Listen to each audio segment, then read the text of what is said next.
Ryan Golden, head groundsman. The annual pitch renovation is going on. What is it looking to go on the pitch at the moment? We're sort of looking for now to get rid of the organic matter that's on top of the surface.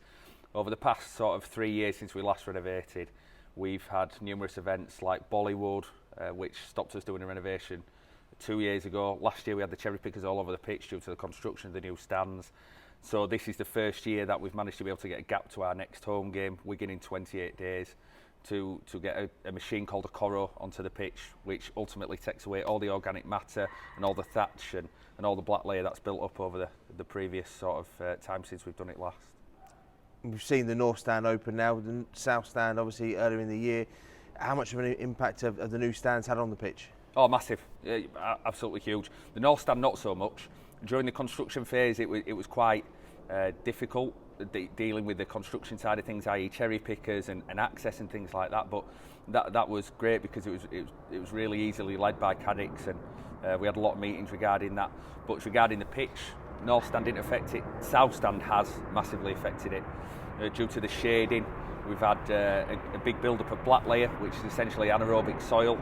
And the problems that come with anaerobic soil is it smells eggy and it's black, and it doesn't allow drainage. It doesn't allow for decent root growth or grass establishment when you've overseeded. And also as well, during the winter months we struggle with growth. So obviously lighting rigs and stuff like that, we've got little rigs at the moment, we're moving them up and down the South Stand. But on the whole, it's been a change of managerial ways and something that me and my lads we've got to get our heads around really. Fans who were either at the game against Castleford or watching it on Sky Sports will look to the pitch and thought it looked in fantastic nick last night. Why is the need to do this now? Last night I asked myself the same thing, to be honest. You think it's almost, it doesn't need maintaining like that, but essentially we're supposed to do this every year. But as I'm sure people have seen in the past, we have quite a weird and different and unique sort of playing structure when it comes to rugby league and rugby union and adverts and different events and so forth at this stadium. So we have to be very proactive in how and when we renovate and things like that. And we got to the stage where we did a test last week, a sort of in layman's terms a drainage test, and we're supposed to be draining sort of between the sort of 2 and 3 minute mark, and we was well up to an hour. So it was really affecting our drainage. So essentially we need to get rid of that cap off the top of the layer, which is obviously what we're doing now.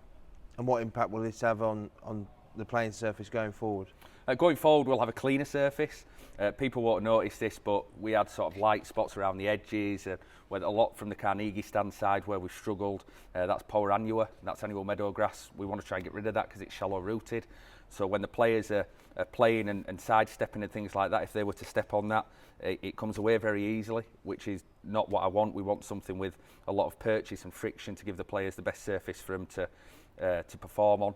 But ultimately, it will allow us to have a lot better drainage moving forward and put my mind at ease and a lot less sleepless nights moving forward. And you obviously have experts who come in and work with your team to get the job done, especially in this such a short window to get the renovation done. Yeah, completely. We deal with a northern-based company, Premier Pitches, who deal with a lot of modern stadium and modern training ground in all sorts of different sports, and these guys have been fantastic. And at very short notice, we didn't know if I was going to be able to do this, but obviously due to the cup result last weekend, I couldn't base upon this happening unless we got drawn away in the cup or unless we obviously got knocked out, and obviously sadly we did, but ultimately it allowed us to do this. So I'm thankful to these guys, because no matter if it's the contractors here or the products and stuff like that, everybody's absolutely first class who we deal with here.